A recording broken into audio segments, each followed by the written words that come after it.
Agar siz yoki ota-onangiz, buvinggiz, bobongiz pensiya olayotgan bo'lsa va yosh ustamasi nega tushmadi desa, qo'shnimga keldi, menga kelmadi.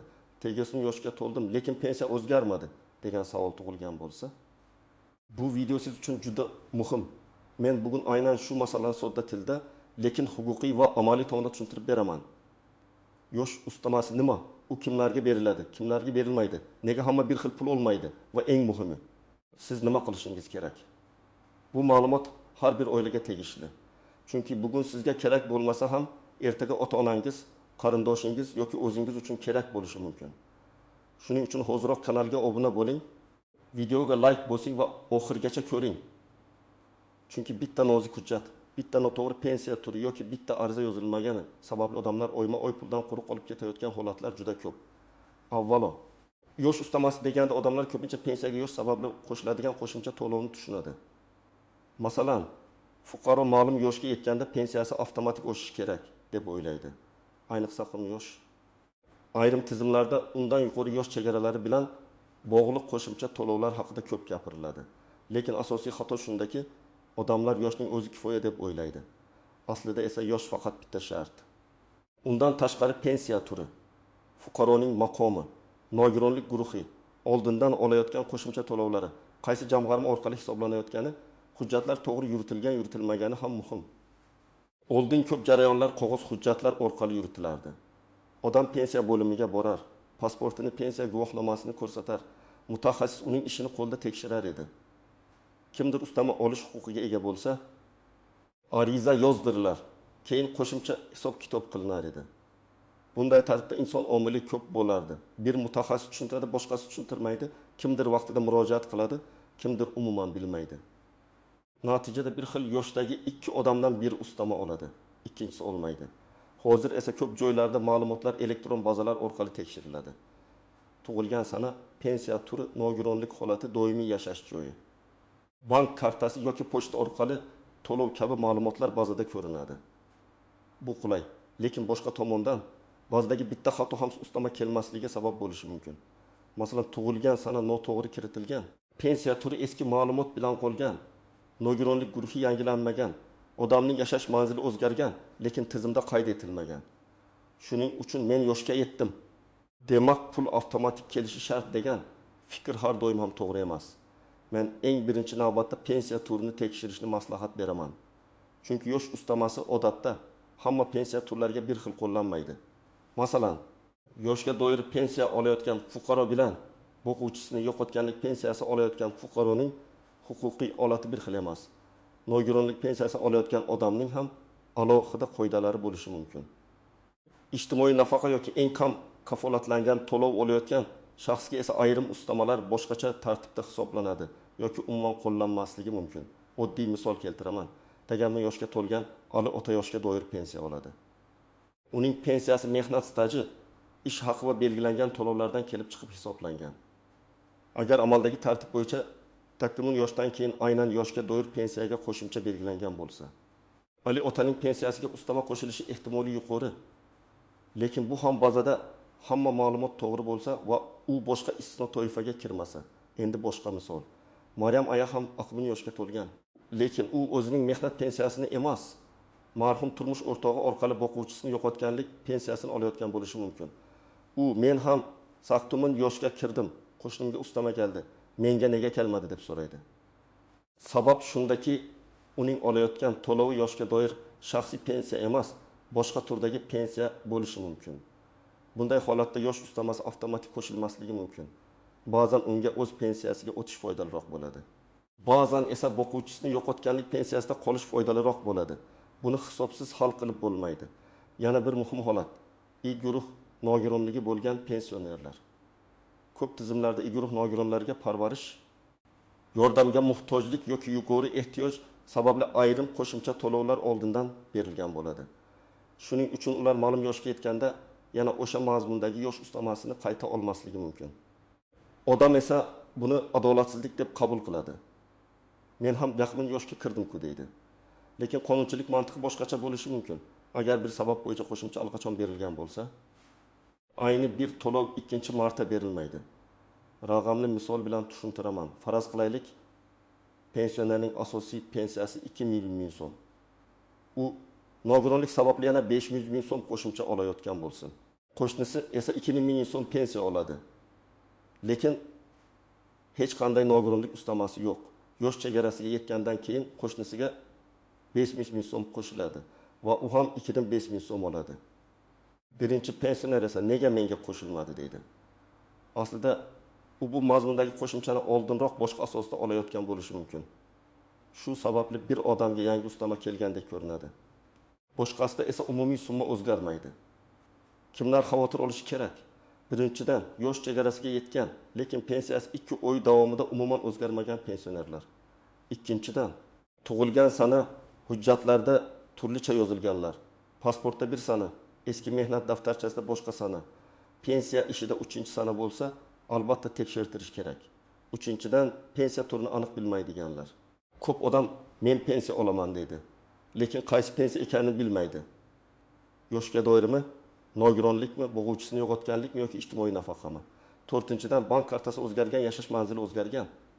Boshqa hududga ko'chgan yoki uzoq vaqt pensiya bo'limiga murojaat qilmaganlar. Kimlar shoshilmasligi mumkin? Agar siz hali belgilangan yoshga yetmagan bo'lsangiz, tabiiyki ustama talab qilishga erta. Agar siz yaqinda yosh chegarasiga to'lgan bo'lsangiz, ba'zan hisob-kitob keyingi to'lov oyida aks etishi mumkin.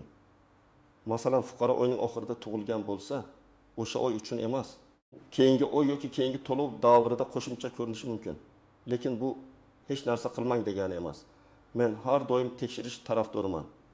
Kamida telefon orqali yoki elektron xizmat orqali pensiya ishingizdagi ma'lumotlarni aniqlab qo'ying.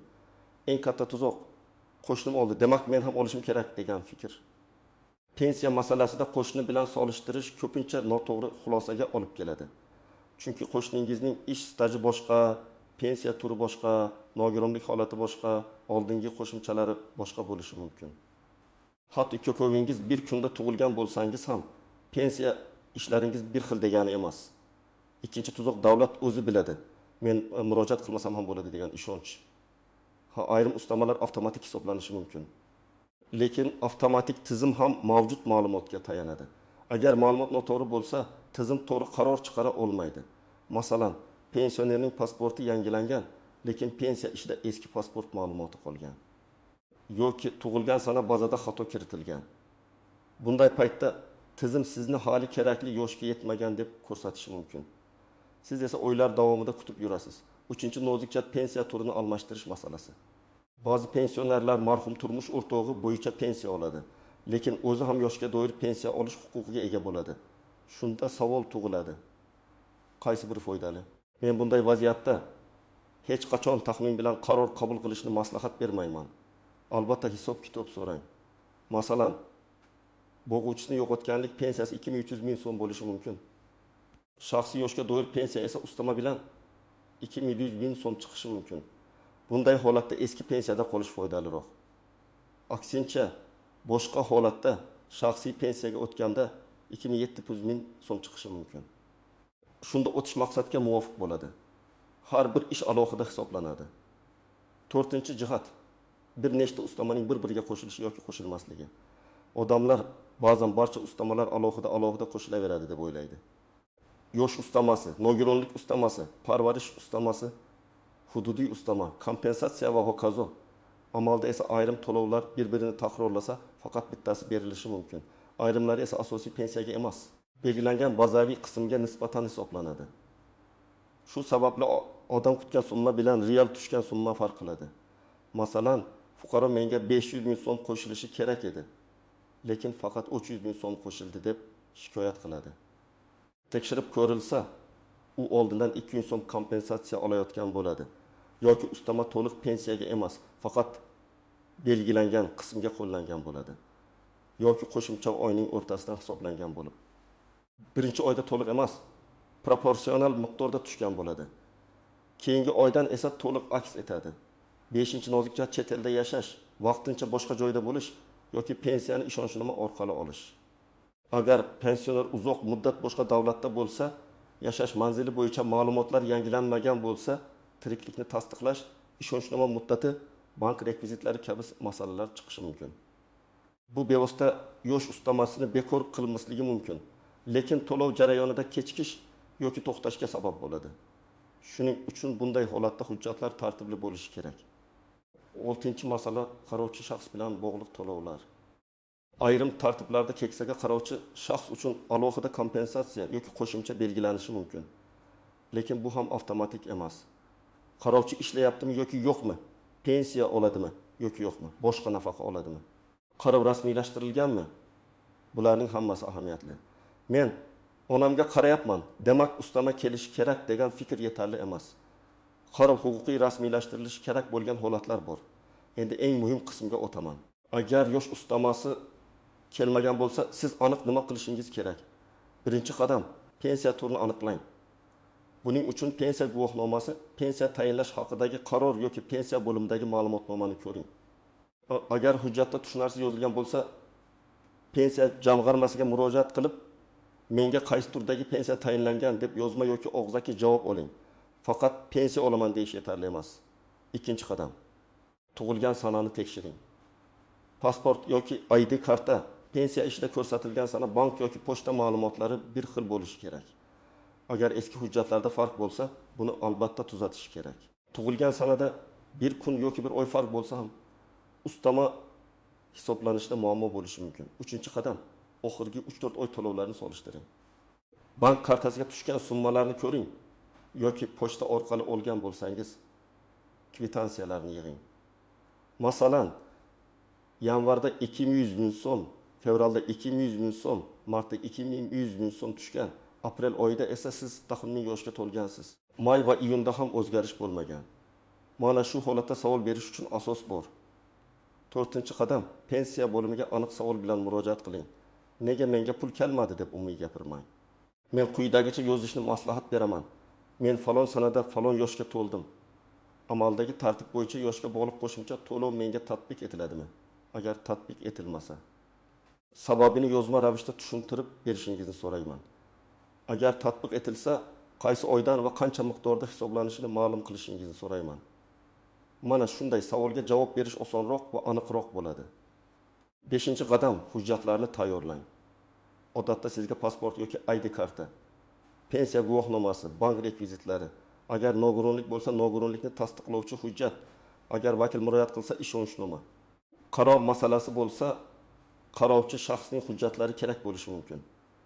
Agar pensiya turini almashtirishni ko'rib chiqayotgan bo'lsangiz, mehnat daftarchasi, ish staji bo'yicha arxiv ma'lumotlari, turmush o'rtog'i vafot etganligi haqidagi guvohnoma, nikoh guvohnomasi kabi hujjatlar ham kerak bo'lishi mumkin. 6-qadam, hisob-kitob so'rang.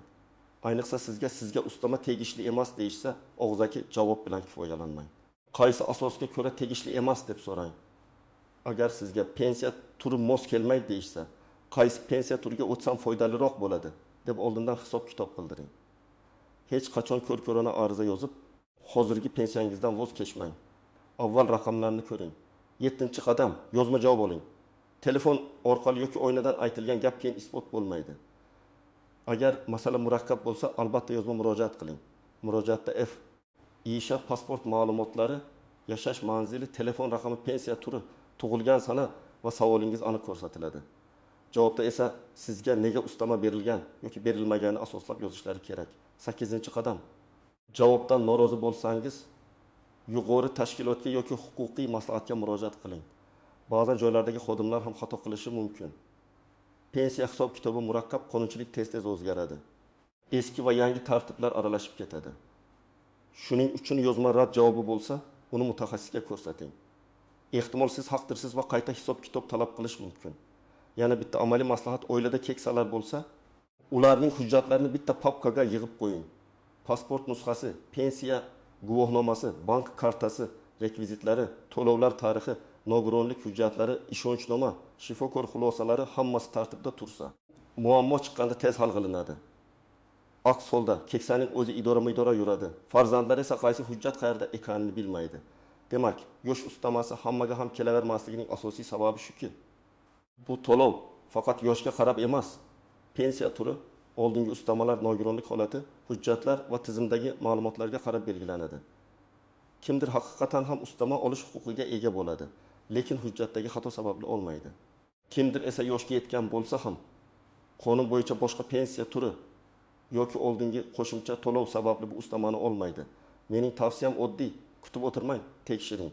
Pensiya turini aniqlang. Tug'ilgan sanani solishtiring, to'lov tarixini ko'ring. Pensiya bo'limiga aniq savol bilan murojaat qiling va kerak bo'lsa yozma javob talab qiling. Eng muhimi, hech qachon qo'shnining pensiyasiga qarab xulosa chiqarmang. Har bir pensionerning ishi alohida hisoblanadi.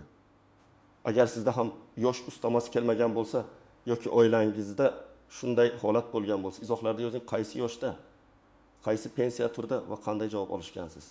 Bu boshqa tomoshabinlarga ham foydali bo'ladi. Videoga like bosing, kanalga obuna bo'ling va yaqinlaringizga yuboring. Chunki bitta to'g'ri maslahat keksalarimizning oyma-oy oladigan daromadiga real ta'sir qilishi mumkin.